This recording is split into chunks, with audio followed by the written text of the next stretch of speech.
Good morning. Yeah, so nice to see all of you in person. Welcome, and welcome to our friends who are joining us virtually. We're really looking forward to this morning's session.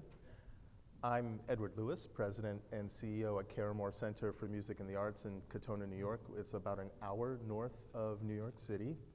I'd like to thank Sphinx for inviting me and the panel to be here today. We have a stellar panel, and to congratulate them for 25 years of making an incredible transformative impact in the arts.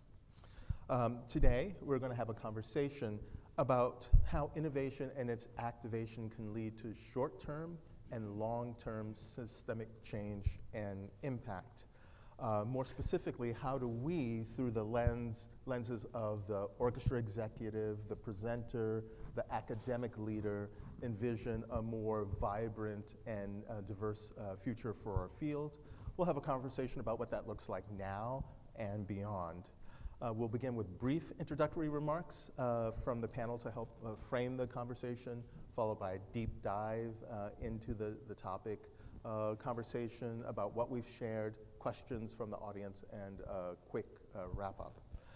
For those of you in person, feel free to come up to the mic when we get to the Q&A session. And if you submit your questions on the Hopin app, which you can do, make sure you do that in the Q&A part of the session. And for those of you who are joining us virtually, submit your questions via Hopin, and they'll be shared in the room. While I hope you've had a chance to read our bios online, I'd like to invite each of the panelists to briefly introduce themselves and share a few observations from the field from their perspective. After that, I'll weigh in, and then we'll dive into the conversation. So I'd like to get started to my left. First to my left is Blake Anthony Johnson. Good morning. Oh, not on yet. Hello.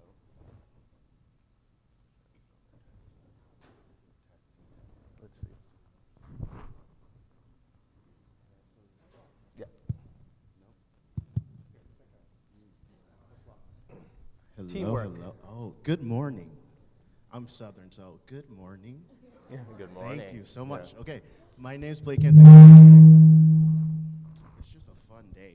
Now we're all awake. Good morning. My name's Blake Anthony Johnson. I am a cellist by trade, but I reside in the great city of Chicago, Illinois, one of the greatest cities in the world. My kind of lens in which I work in that city is I am the president and CEO of Chicago Sinfonietta Orchestra. I run the graduate studies at Roosevelt University, CCPA, and I am the chair of the Department of Cultural Affairs and Special Events for the city of Chicago. So kind of that's where my lens is in terms of what I'll be talking about today. Great. Shanta? Hi, I'm Shanta Thake. I am the Chief Artistic Officer at Lincoln Center for the Performing Arts in New York City. I'm also a co-director of Global Fest, which is a world music festival and nonprofit dedicated to bringing global music traditions into the center of the touring market in North America. And this is my first Sphinx conference, and I'm thrilled to be here with all of you. Good morning, everyone. My name is Patrick Sims. I guess this is the theater person to be coming out. Yep. Maybe I'll swap with you on this one. This is kind of hot. So I'm currently the Executive Vice Chancellor and Provost at the University of North Carolina School of the Arts. I'm classically trained as an actor, writer, and director. My background is in teaching and performance. I've been a faculty member at the University of Wisconsin-Madison for over 18 years. I'm also a former Chief Diversity Officer. I held that role for 7 years at the University of Wisconsin-Madison. So I'm really interested in thinking about how the arts, and in particular, performing arts, really give individuals a set of skills that are transferable across a variety of disciplines and corporate entities and what have you, and the ways in which creatives are arguably the thing that people want, or the skills that creatives have are the things that entities want as we think about innovation in the future. So there's a lot of innovation happening at the higher ed level, some of that by necessity because of what COVID has done for us and the ways in which we think about teaching and sharing information. But more importantly, it's about really stepping into the 21st century and creating art forms that really recognize the full breadth of the lived experience of all artists. So we're trying to move from the lip service phase to the actually doing phase. So we're really excited, and I'm thrilled to be here with my colleagues, and shout out to Blake Anthony from Chicago, my hometown. Just saying, Chi-Town is where it's at. You know, I love D-Town too. Chi-Town is where it's at. Great, thank you, Patrick, and thank you, panel. Having been a performing artist myself, adjunct faculty member at University of Dallas, academic leader at University of North Carolina School of the Arts, where I met Patrick, and then an academic leader embedded in a major university presenting program at the Clarice at the University of Maryland College Park. I've really had the opportunity to kind of explore that journey from the conservatory to the professional stage, and how institutions and their systems, structures, and missions can impact each other in a sort of a symbiotic relationship to create change. So I'm really excited about the conversation that we have today. Another thing, and thinking about that change, as I've shared with my fabulous board at Caramoor, is the people proposition. And what I mean by people proposition is the staff in collaboration with the board, volunteers, key external stakeholders, how they carry out the value and revenue proposition of an organization. And it's very important, and I'll get to this later hopefully, who you have in those roles and the people proposition, and from which lenses what lenses are they bringing to your organization in terms of bringing that vibrancy and diversity, and oftentimes the innovation that leads to great change. So let's get started. The panel, we had a great conversation about structures, systems, and practices within our organizations, and how they needed to adapt to create change. So I'd like to invite the panelists to share what innovations need to happen at their institutions, and what are they beginning to explore to facilitate that change, and to further investigate or examine that journey from the conservatory to the professional stage. I'd like to invite my former colleague, dear friend, Patrick Sims, to get us started. Great, thank you. I'll say a little bit about our particular institution, so I would try to speak very specifically about University of North Carolina School of the Arts, or UNCSA, but I imagine there are things that will have parallel or ripple effects for other entities that are conservatory in nature, or even entities that have strong training elements as part of a sort of comprehensive institution. One of the things we're wrestling with is really trying to figure out how the arts in general remain vibrant, right? We just created a new strategic plan at our institution, and guess what the first pillar that we established for ourselves is? It's kind of rhetorical, but I'll tell you. First pillar for us was focused around equity, diversity, and inclusion, and creating a sense of belonging, so EDIB as we like to call it. The second thing that we focused on was really creating a sense of health and wellness, and arguably that is really the thing that in some ways is kind of stymieing us, because it is forcing us to rethink the ways in which we train in response to the ways to which we were trained. Now, I speak from my experience in an acting conservatory. There were things that arguably today might be considered as abuse. While I will say our faculty are very receptive and open to this idea of thinking differently, old habits die hard, right? Because there's the expectation that you can track the work, and by virtue of tracking the work, the time spent in rehearsal, that then translates to the outcomes that show up in performance. There's a ton of research, neurological research, that talks about the ways in which our brains activate, and we are interesting because we have a population that's both at the high school level and the collegiate level. And what we're learning from that scholarship is that sometimes the imagining, the self-reflective space, the mindfulness space, those activities bear as much fruit as the things that we've conventionally practiced and engaged in to demonstrate mastery or competency in the respective craft. So that's a major question for us. When you tie that into relevancy, you have this recipe that is really challenging us as an institution to rethink the whole game, right? How do you engage recruitment and attracting amazing talent, diverse talent, such as potential individuals as yourselves? How do you respond to the pressures and challenges that our students are faced with? It's a different era, very different ways in which students respond to balancing their own mental health and wellness needs, And then more importantly, how do you respond and make sure that the work you're doing compensates or addresses the omissions and perhaps sins of the past, right? That we are intentional about the repertoire we produce. We're intentional about bringing BIPOC artists, women, more intentionally in the spaces that have historically been preserved for white men. As you might imagine, this is also very politicized, right? It is happening in an environment where we're dealing with literally a state commission study, and it's called a return and investment study. And the lens through which that work is happening isn't necessarily, in my opinion, grounded in the things that recognize the true merits of the experiences that we gain. So we're running full speed ahead. We're creating experiences that are thoughtful and intentional and anticipatory of the kinds of challenges that we're going to see. But more importantly, we're creating and setting the expectation that we care about these things. And I think any arts institution, particularly conservatories, if they are going to survive for the next 50, 100 years, they would do well to be responsive to these kinds of dynamics. And so we're excited, hopefully, to be on the cutting edge of some of that research and engagement and scholarship. Great, thank you, Patrick. Blake Anthony. Sure. So, Chicago Sinfonietta, we are very, very fortunate to be the most diverse orchestra in the country. And you know, I'm hoping we don't hold that title too long. I want people to beat us. But I mean, I'm really thinking of, I guess, the Chicago Sinfonietta and then obviously the city of Chicago when you kind of posed this question. And for the Sinfonietta, for me, I'm a cellist by training. This field has given me a lot. And so I really see my role at the Sinfonietta as like a love letter to the field in many ways. When we think about innovation, it's really about providing proof of concept for our other colleagues within the league to show them what risk really is. You know, as a performer, you know if you get on stage and you kind of operate under that threshold of kind of known and unknown, you know what that feeling's like. You also know what it feels like when you play it safe. I think our field is very good at playing it safe, and we don't really kind of live in the fringes, which is kind of the most human thing you can do. So I think for Sinfonietta, obviously, you might see us in the papers for various different programs, but even simple things like the pay what you can model.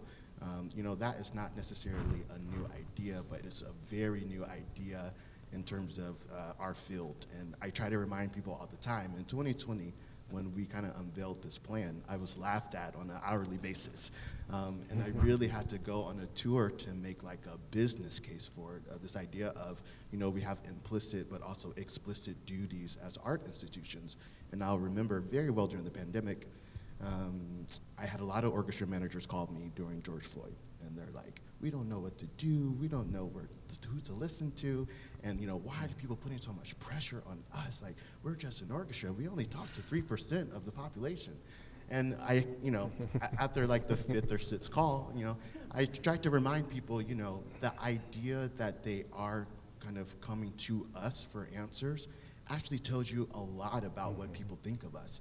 This idea that you don't actually have to search for a leader when the people who are trying to reach you are the ones that's on the ground day to day and can really kind of help us find more ways to be creative. So I mentioned the Pay What You Can program because there is kind of the right thing to do, right? This idea of even if a ticket costs little to no money, it's so very expensive to go to a concert. And I always remind people, you know, I used to ask my colleagues, one of them is in here, cellist, Cincinnati Symphony, have to give them a shout out. But I used to ask people, you know, how much would you pay to go to a concert if it was your ideal conductor, ideal repertoire, ideal day, just everything, and then how much would you pay? And it would be nowhere near what our actual patrons pay. And so this idea of being more accessible, obviously from an economic lens, but also from a business case, this idea of, you know, I get the reports for concert hall utilization in North America, and I'm like, until it's 100%, there's really no reason that you can't start a relationship with an everyday community member when you don't want something. You know, I start every funder call with, if the only time you see or hear me is when I want something, this is not a good relationship and I'm doing something wrong. And I feel very strongly about that in terms of how art institutions are supposed to interact with the community. So if they're sitting in the concert hall and they're not paying a dime for 10 years, I'm okay with that because we have implicit and also explicit duties. If they happen 8 years in, come to means or are an empty nester and want to really give back, that is a lot more sustainable than having that empty seat. So kind of disrupting membership subscription model with this pay what you can has been really important to me, but I would say that's kind of one example of how Sinfonietta specifically is about kind of providing proof of concept for the field and being very honest about how messy it is. So I will say one more thing for innovation, it's really our HR department. So HR departments and orchestras are not common at all. It is a long fight that we have to have. So I'm like, you can have equity, you can have inclusion, you can have diversity, but this belonging piece is really important because once you actually get into the door, I'm like, what happens to them? And you guys, you hear these stories all the time in terms of as a performer, but it's very much that way for any other aspects of the organization. So for Sinfonietta, it's about proof of concept. Great, thank you, Blake Anthony. Shanta? Yes, I mean, that was incredible. I love that as a catchphrase. Until we're at 100%. Like, don't talk to me about what we can't do until we get to 100%. I think that's so beautiful. I mean, we've been trying a number of things, and I think also proof of concept for the field has been at the forefront because Lincoln Center is such an elephant in so many rooms. One, we've been going back really thinking about the founding promise of Lincoln Center. And I'll say we're going back, and there's two things that really informed for us. One is actually this idea, and I was so moved by what Afa said yesterday about impact, because really the founding promise of Lincoln Center was about these 11 or 10 arts organizations on campus actually having the ability to impact one another. And what would it mean if these audiences could meet each other, if we could find ourselves in the center, if one audience member, if one artist, if somebody was able to actually have an impact with another field, form, and therefore grow as a human, as a community through that impact. So we're spending a lot of time thinking about that as our role as Lincoln Center being, instead of the 11th ship in these 11 organizations, but really thinking of them as being 10 ships and Lincoln Center being the tide. And so what are the things that we can do to really help support these other 10 organizations in a meaningful way, incentivize different kinds of conversations, and then bring other audiences that would never come to campus for any other reason, and find ways to bring them into impact, direct impact with some of these other organizations. And that's been really joyful work. The other thing I just want to say about going back to the beginning, which has been interesting, is really thinking about our beginning and enveloping that whole story. So, the eradication of a neighborhood known as San Juan Hill in order to create Lincoln Center. And really being able to also dig into that story and think about the community that was displaced under the banner of urban renewal. And I will say, that feels like a story that's a 60 years ago story. It has brought us so much innovation and thinking and knowledge about people and actually acknowledging the whole lives of people who had been forgotten, certainly in our narrative of what is Lincoln Center. And being able to embrace those stories and find new stories and have artists really shine lights on different parts of that story has also been wildly innovative in what it has brought out, and I think has also shown our current community that we care about them, and we do care about them now and going into the future, that this is not a one and done, one concert that really represents them, but no, we really actually do care about your whole self, and we want you to feel at home at Lincoln Center. We have also instituted Choose What You Pay ticketing across the board, or free ticketing for all of our programming, and that has also been really amazing. So we have, of course, our Mostly Mozart Festival Orchestra, where people, we had 63% of our audiences were new to Lincoln Center this year. We had wildly different repertoire than we've had in the past, but we also had people clapping between movements, and to us that brings us great joy because it means they've never been here before, and that was amazing. And I think the average ticket price was you could pay $5 basically with no ticket fees. That was the lowest ticket price, and our average ticket price was $19. But we were full every single performance, and I think what was magical about that was also having those audiences see a show at Mostly Mozart and then go out and then see our, we put a 10-foot disco ball over the plaza and silent disco every night, and being able to watch those audiences come and experience the dance floor and vice versa. Have our dance floor audiences get a flyer that explained to them what the repertoire was for Mostly Mozart and that they could come for $5 and actually be able to explore these forms together. And so that's been just some of the things I think, we all have probably a million examples, but those have been some of the really exciting things I think that we've been experimenting with. Great, thank you. Blake Anthony, you remind me of the people proposition within your organization. And Shanta, you make me think about the complexity of Lincoln Center and the units there that are resonant. Reminds me of when I was at the Clarice. I was a fundraiser. I was a senior director of development, and I was charged with fundraising for both an academic program, the art schools, and the presenting program. And so at that time, I had no colleagues around the country who were doing that. So my boss and I had to figure out, how do we raise money? How do we elevate everyone's thinking so that they can support both a presenting program and how that impacts the students that we're training, because those students will be presented artists probably a decade or 2 decades from now. So we worked really hard to work with our donors, our boards, and more importantly, the faculty, as well as the artists themselves, for them to see the impact that they have on one another. Oftentimes our artists were presented, were there in residency, sometimes for a week, a month, a semester, or a whole year. And we were able to elevate everyone's thinking, to have them, donors in particular, and faculty agree to. So we would underwrite incoming vocalists, like when Marilyn Horne came. Yeah, she was in residence for quite some time. I worked with a donor to support her appearance in residency and also establish a voice scholarship at the same time. So those are some of the ways, innovation from the idea of a fundraiser.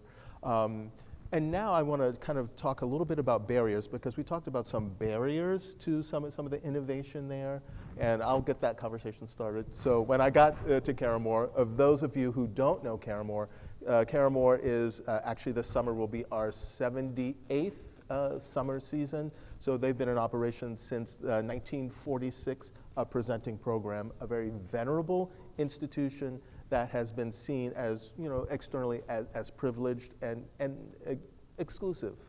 So when I first got there, first thing I did, when you get to Caramoor, you enter off the main road, you go through a gate that's open, then you get to a gate that's closed. I see someone nodding their head. First thing I did is let's open the gate. The reason the gate was there is to keep wildlife out, because in the summer, we've got deer, fox, coyote, all that stuff. So I just said, they're not going to be coming in if they see a line of cars coming in. That's the first thing I did. Second thing is to remove the barrier, the perception that Caramoor is exclusive, that it's not for me, or I don't know once I get there where I'm going. I put up some banners along the long driveway, which I called my attitude adjustment alley, so that once you entered off the main road, you saw these banners that had words on it that would describe exactly what you were going to experience in Caramoor. You were going to escape, listen, celebrate, explore everything there. And it helped people kind of okay, I'm in the right place, I know where I'm going.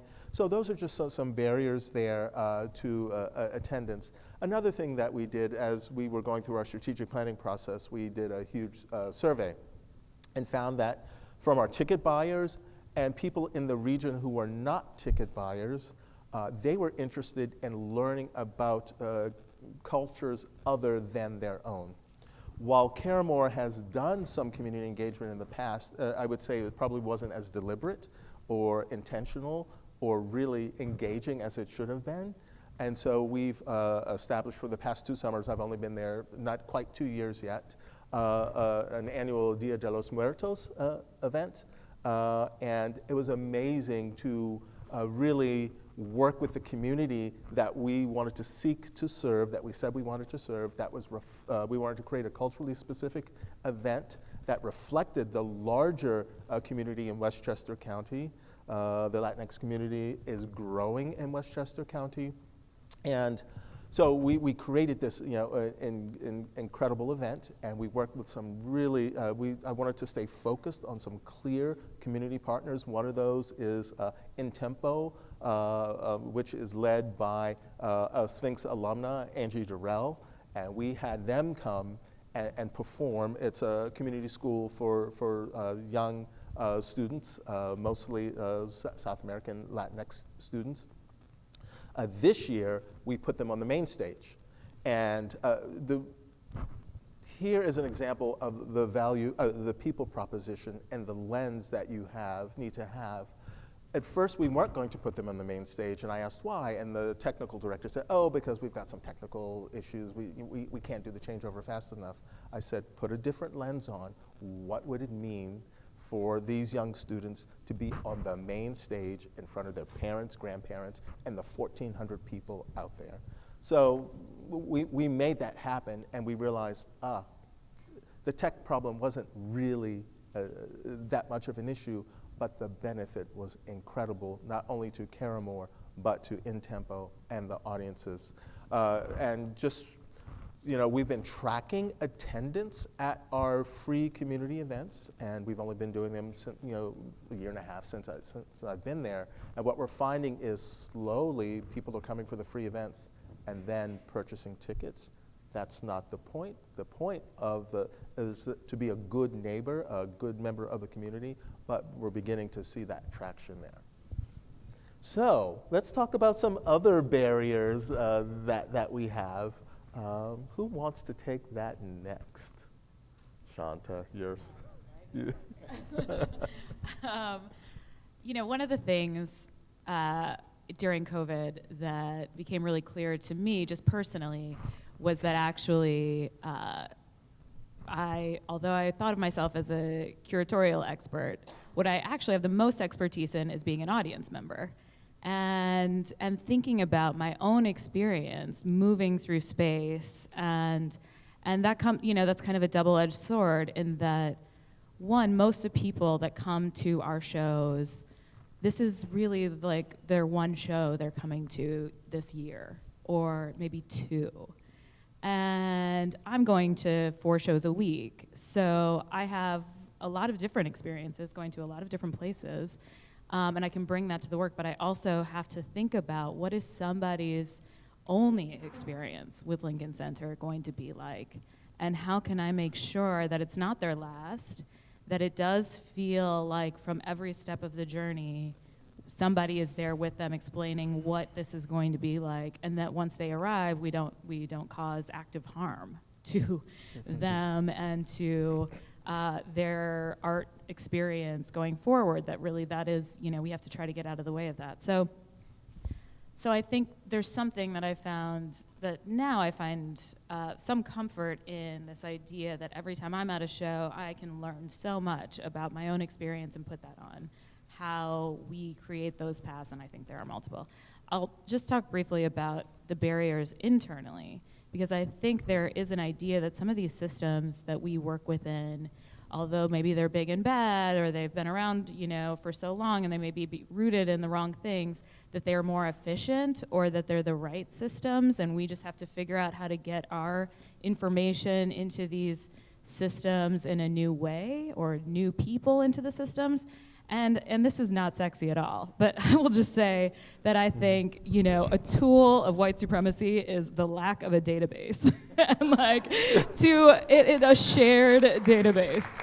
Yeah. And there are things around just sharing information that as you build an organization, that so many of them are built in, how do I keep people out of this information? How do I keep this only for myself and for one person that works with me, and have nobody else have any way of getting information of how much we paid this person, how different it was than how we paid somebody else, why we brought this artists, what ticket sales that were, I mean, it is astounding to me. And I don't say this as a Lincoln Center problem because I know it is a much bigger problem. And so I think one of the things that we're spending an enormous amount of time on is things like sharing information, of how moving instead of 6 databases within the same system that only like one person has permission for each of them to get on the same system. And this is, again, like the least sexy work, but it is just so astounding to me coming into new positions when nobody has any access to what happened before and how it happened and why it happened. And I think that's on purpose, and we can undo that. We can really actively undo that. So I think part of the work is undoing the barriers that are within our individual organizations, between one another, well, I don't share this with production, because if they knew what we use for this, then they're never gonna let me do that again. It's like, guys, come on. and that's a huge part of it. So I think building that trust and actual ability for people to step into an organization and be successful is a huge part of the barriers that we're trying to remove right now. And it's amazing. It's miraculous when you can say to somebody to go into a meeting. I cried in a meeting the other day, and I cry a lot, so this isn't that big of a bar, but I really, like, we were showing our, development team our new system of how to access all the shows we're thinking about, all the shows that are on the 2026 thing, and they were like, what is this? Like, what is this, and how? No, but can we really have this? And Cassandra, my colleague, was like, yeah, we built a board for you, and you can just go in and look at it. And they were like, and I'm like weeping in my little Zoom box. So that's my unsexy barrier removal story. Great. Before we, as we continue, I want us to think about, as we are making systemic change, this concept of what I call it relentless incrementalism versus rapid, radical, transformative change.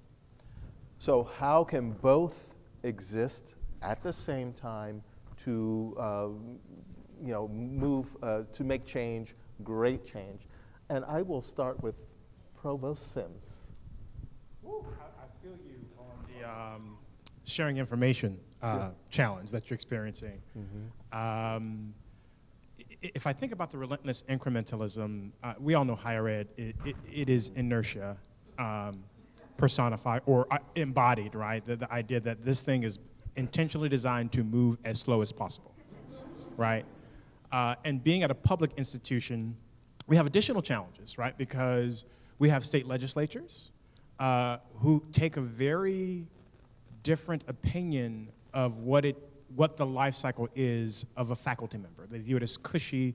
They view it as not really substantively contributing to society. So if I'm an expert in basket weaving, and I'm not knocking experts in basket weaving, but that's a hard thing to explain to a legislature from East Carolina when you're dealing with an agricultural environment or you're dealing with real challenges of what it means to be in a mountainous area.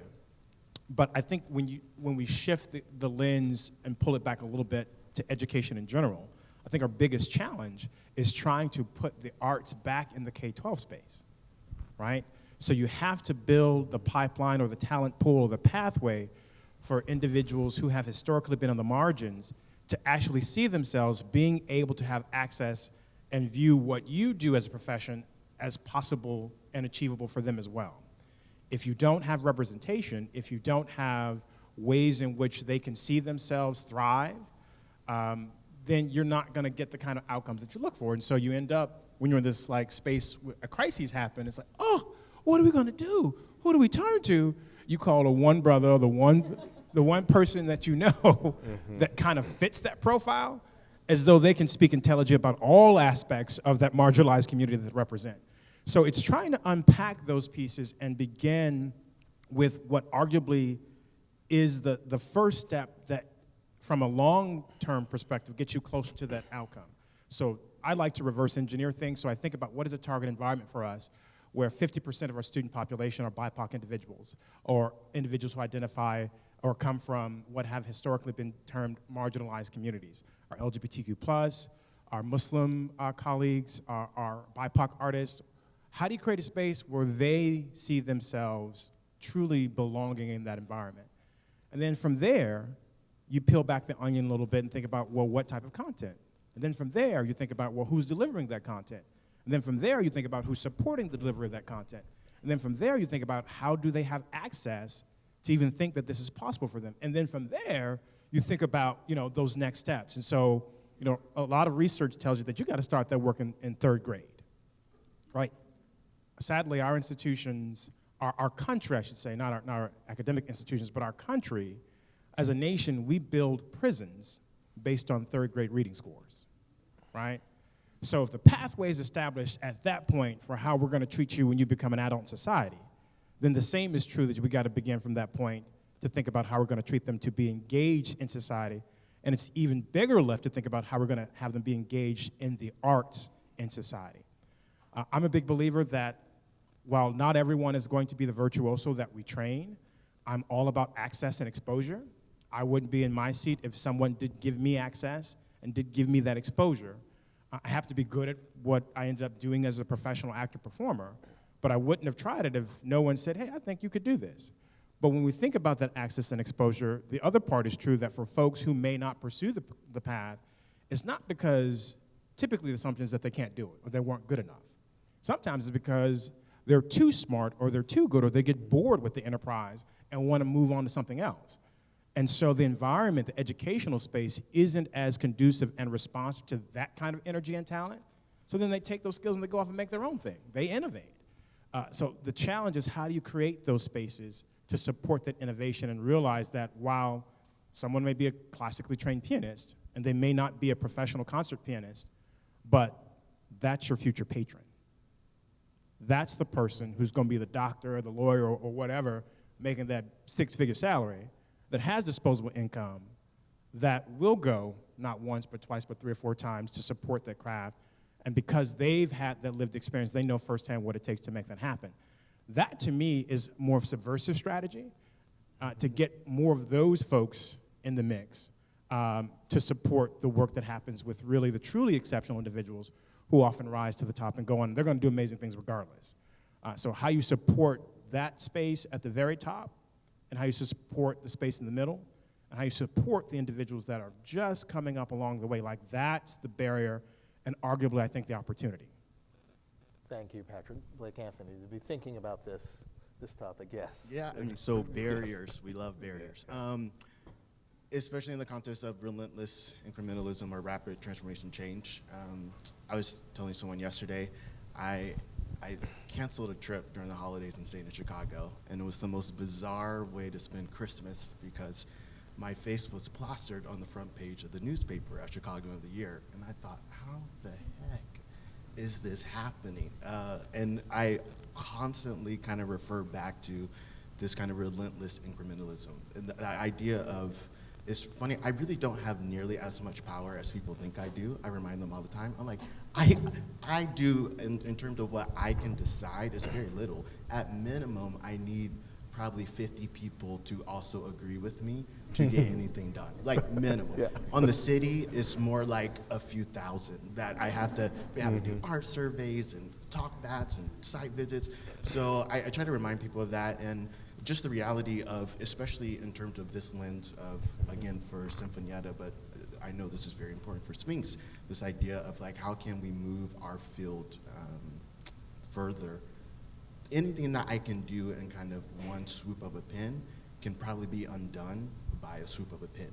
So this idea of, it is usually very sexy to have rapid change, and sometimes you need that for funders and for various reasons. You need low-hanging fruit for morale. Like, yes, you need that, but I would say what's actually been driving the bulk of my work in Chicago has been relentless. Just, I'm not looking, I say this all the time to my team, like, I'm not looking for a 2.0 version, I'm looking for a 0.02. Like this just relentless I guess, persistence to get a coalition and consensus around the things that matter to you. You know, this discipline and repetition is, for musicians, actually not that foreign. But I think for folks who maybe have not been practicing 8 hours a day playing the Dvorak cello concerto, it might, you know, it might feel different. So I think in terms of barriers, quite frankly, have often for me been people. And I don't mean that necessarily, and I think that's a good thing. I think constructive feedback and kind of discourse is really important. I really love, at least for my students, I bring in the most difficult personalities and really engage with them so they can see like how you can turn this energy, which might be seen as negative. I'm like, you know, if they're this upset with me, it means they care. If they didn't care, they wouldn't even have showed up. And so this idea of, you know, I used to think of barriers of like, I'm gonna go over the barrier and then under it and then go around and I'm gonna get a parachute. And often now, I'm like, I could also just use the door. And the door for me is like, you know, being nice, smiling and being thoughtful, and really getting people kind of behind this idea of due process in the sense that, you know, my decision is really a collective decision at all times. Great, thank you so much. And before we go into to the Q&A session, I just want to say, I think as I've gotten to know each of you a little bit better, I think we do have power. And our power is we are shaping what is going to be on the stages across the world for generations to come. So let's think about that power that we hold there. So if you have a question, I would ask if you're in the room to please step up, or if there are any questions via hop in, that'd be great. Awesome, this is so great. I'm Justice Zimmerman, ED of South Bend, and we have a lot of players in the Sinfonietta, and so they're constantly telling me about their experience there versus their experience with me in South Bend, which is great. It's one of those barriers that I get to engage with and figure out if there's a better way to do things.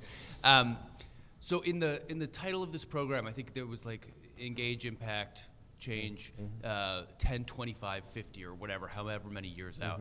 I'd love to hear you guys think or tell us to what degree you feel like you have some clarity 10 or 25 years out on our industry.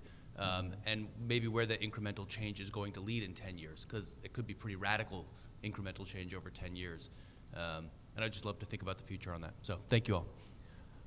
Great, thank you. I think I'll get this started. When I think about, you know, all of our roles, when we think about, you know, expanding the canon across genres and classical music in particular, that relentless work that we're working with artists to expand the canon, to bring in artists and composers and what they consider marginalized, you know, people from the past, to bring those works forward so that people can hear a different reality. I think over time, what I like to do with change, especially expanding the canon, what we do at Caramoor and bringing in these artists, a lot of this is happening in the chamber music space at Caramoor. Our string quartets, they're coming in, they're playing maybe a piece by Brahms or Beethoven, and then they are just blowing it, you know, out with other artists that we don't often hear from. And so I think about what that means for our audiences. You know, they're welcoming it, and what I'd like to do is give it to them in little bites, and little bites, and little bites, and over time they've had a full meal and they want more. So that's what I think about, you know, expanding the canon, especially in the classical music space. Anyone else want to address that? So I think over time, and we've seen this trend, and I keep reminding our board and donors who say, oh, well, we want to hear more Beethoven and Brahms. I tell them, our artists are living in the same world you're living in. They're reflecting everything that's happening in the world today. They want to play these pieces. I said it will ebb and flow, but they want to bring forward the Florence Prices, the Chevalier de Saint-Georges, you know, the Carlos Simons, and, you know, and so they're putting that forward. We're presenting them. It's also, I see that being driven at the conservatory level. The students are also pushing that. Yeah. I will say for us, it's really the investment in new works, commissioning new works. If you think about the spaces, and I'll use a very specific example, so I hope it don't offend the sensibilities here, but musical theater is a space where you look at the titans, right, the Andrew Lloyd Webbers, et cetera. They're not BIPOC artists by and large. we are intentionally trying to create space to nurture BIPOC artists, people with different stories, lived experiences, to shape the next iteration of what the musical theater will look like. So being very intentional in that regard. I would also add that we're thinking about ways to remove that notion of exclusivity, right? That only certain people can have access. And so the more you create opportunities for folk who have been historically engaged in the enterprise to engage in that, that's going to be a huge step in the right direction. That's one of those really slow incremental pieces that if you're not careful monitoring it, you don't necessarily know those dividends are going to pay what they'll pay out maybe a decade or so, but if you don't keep your foot on the pedal, you might see that ebb, and then it's going to wane to the extent that you've waned your investment of resource. So that's one that you really have to discipline and condition yourself to. We're not going to see anything for at least a decade or maybe two, and just be okay with that. That has fiscal ramifications, but if you're in it to win it, that's the way you address that one. And I would just say that in 10 years, I hope that every cultural center across our country is also a civic center, that this is the place to go for multi-generational, multi-ethnic exchange, and that is a place where you can go to actually get fed, that these are the places where you go to get the resources you need to be a whole person in your community, and that culturals take that privilege very seriously and that responsibility very seriously. I hope that in 10 years, the NEA has $5 billion in arts funding to give out nationwide, since they just gave out $15 billion. I think the room is there, and that we have made the case that the arts matter to every single human in our great country, and that there is a lot to show for it. So I think there's some work to do, but I think, I believe in incremental change too, but I also believe that you have to take the moment and that arc of justice. If you see it like right above you, you gotta jump up and grab it and bring it down as fast as you can when you see that window of opportunity. And I think we have a huge window of opportunity right now to really shift major narratives so that in 10 years we are almost unrecognizable, but much more embedded in the cultural fabric of our country. Thank you. Before we take the next question, I just want to say I think it's our collective work together as all our discrete organizations doing this work together to drive that change. So I think a decade from now will look very, very different. We already are seeing changes in the concert hall, in programs and recitals in which artists are on the main stage. So next question. Hi, my name is Edmund Velasco. I'm a professor of basket weaving. Thank you for the shout-out. No. Great. I'm actually the president of AFM Local 7 in Orange County, but I'm also the father of a musician. And actually, it's Julian. And he says hi, by the way. Yeah. He was a soloist with the Chicago Sinfonietta just last season, or beginning of this season. I can't remember.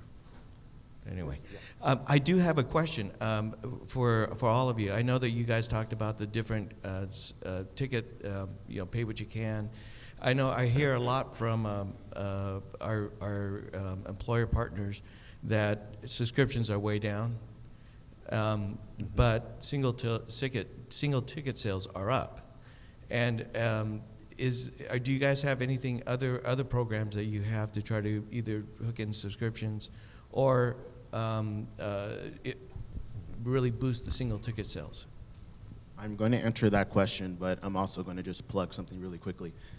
This idea for 10 years from now, I would just say, because I am very close to most of the orchestra managers that we have in the country, and they are far more progressive than I think they get credit for. I think it's really important to share with people that the matrix in which we work under, specifically with unions, is very complicated.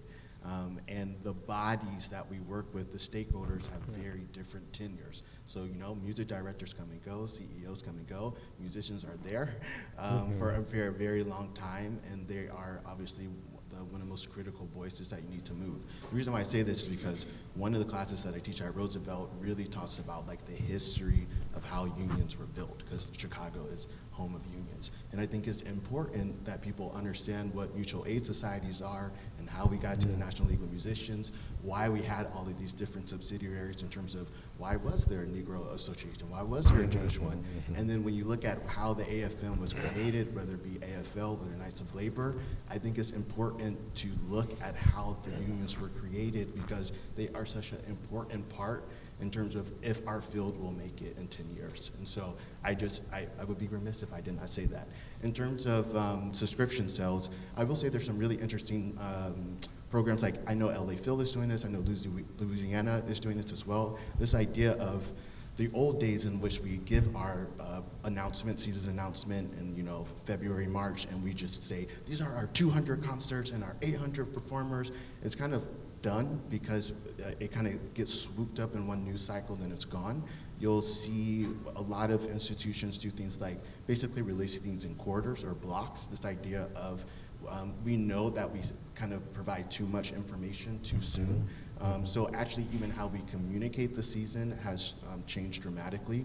And then you'll see a lot of different type of series for subscriptions. So rather than kind of like a main, one or two, there might be 3 or 4 series that you can pick from that really allow folks to be more engaged. And then I think for some of the orchestras that are, again, in this space, being just really mindful of like people love thematic presentation. So this idea of just saying like, this is our 23-24 season doesn't really work. We really have to be like, this is what we're doing in the neighborhood. This is what we're doing for new music. This is, but in a way that also is not like, we only do new music in January and we only do Black composers in February. So it's complicated, but I would say the presentation and communication of the seasons is how we're addressing that. Great. Thank you. Next question. Good morning. My name is Brittany Burgess. I am currently the Operations Director for Buffalo String Works. We're an El Sistema-inspired program, after-school program, free strings program. And I'm also part of Sphinx Lead, which is really exciting. Nice. My question was, you guys talked about barriers. One of the biggest barriers that we've seen and we know is money. And within that, I wanted to ask you how or what are some innovative ways that you created opportunities for your students, especially me for K through 12, that didn't always have that financial component, especially just like in academia. I'm just trying to create.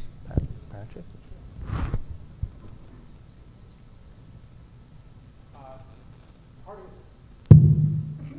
Part of this has been working the whole time, so just stick with this.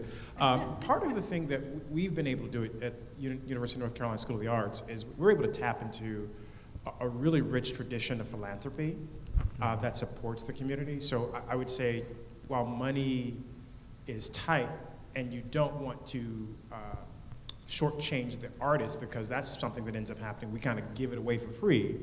The sweet balance is identifying where are those leverage points for other organizations or partnering with other nonprofit organizations to pool resources, to go after grants that are intentional to support youth and youth programming. There's tons of funds externally available. So to the extent that there's some good partnership that you might want to create, I would start there.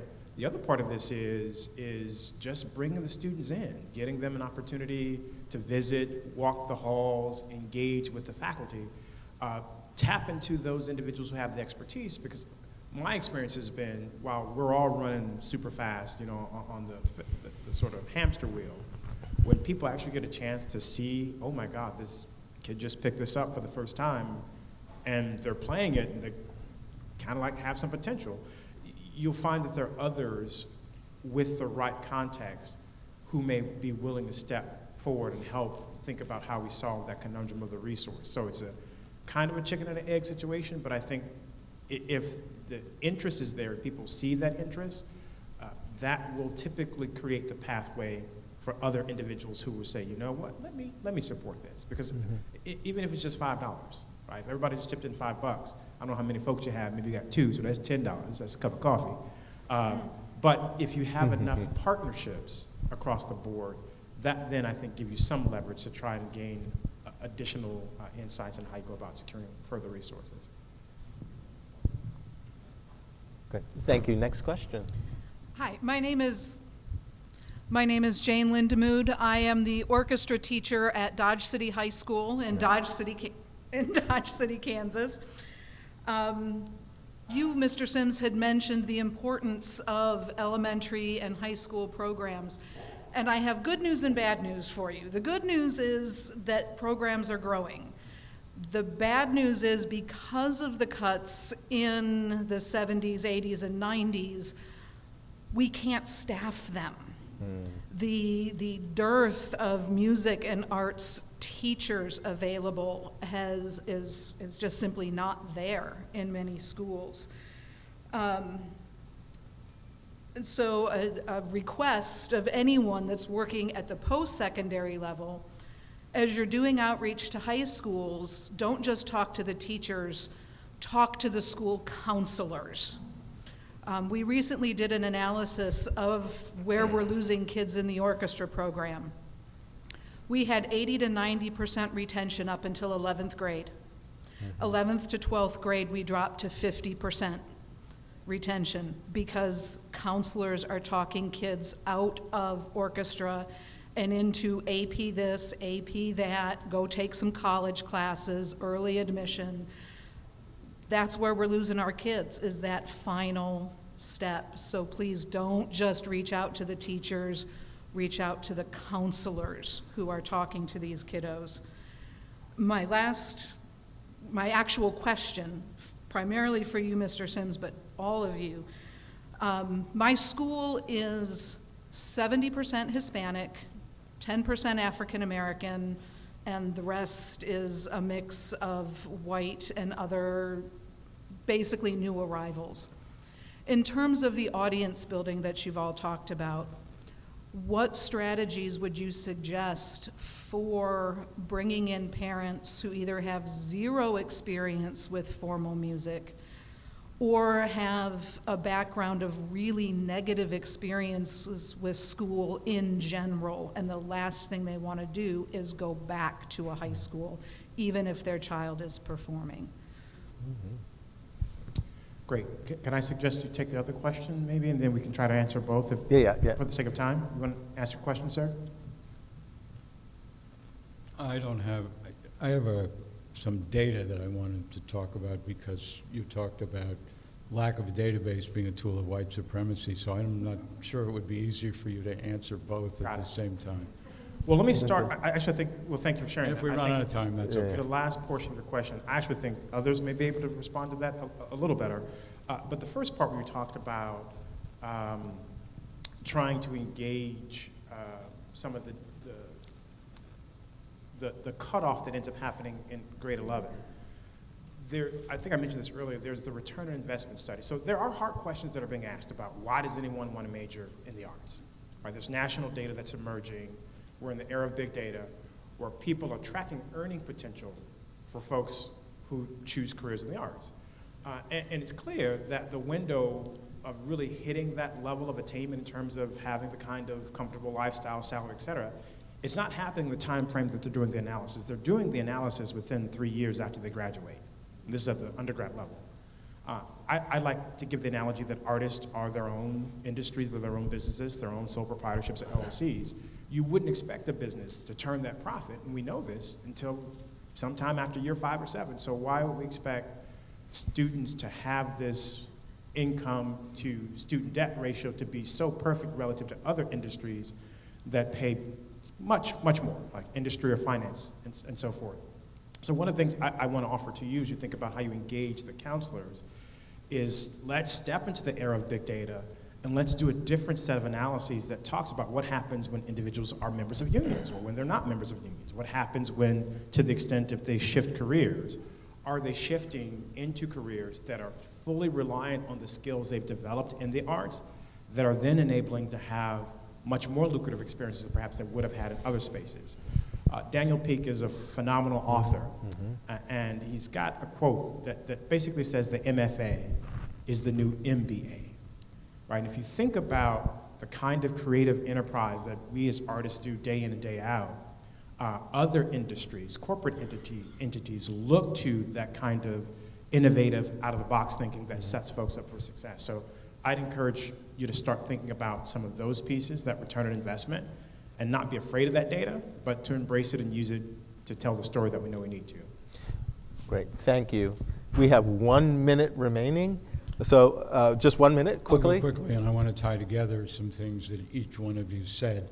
Breaking down barriers, the need for data, the need for rapid transformative change.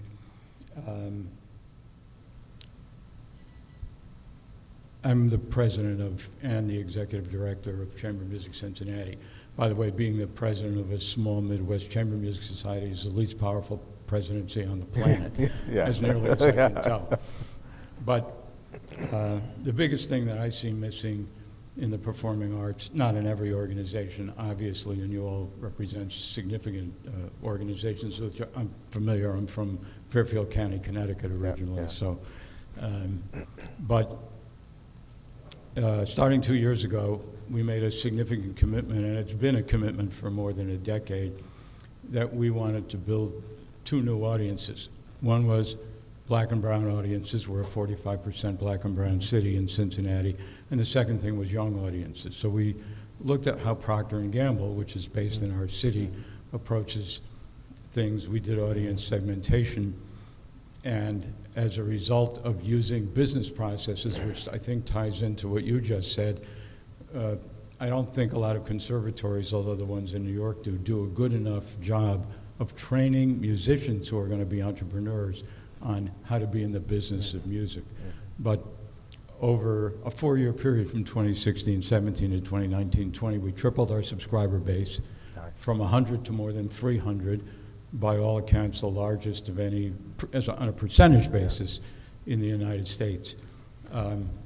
Last year, we doubled the number of concerts, breaking down barriers. The doubling went to concerts in black churches in neighborhoods in Cincinnati. We had a 30% total black audience across our entire season. Again, according to all accounts, close to the largest in the United States. Oil, I also have an entrepreneurship background. There's a saying in the high-tech world that I come out of, data is the oil of the 21st century. And Peter Drucker, who's a legend of management consulting, said, if you don't measure it, you can't manage it. Well, if you do, you can.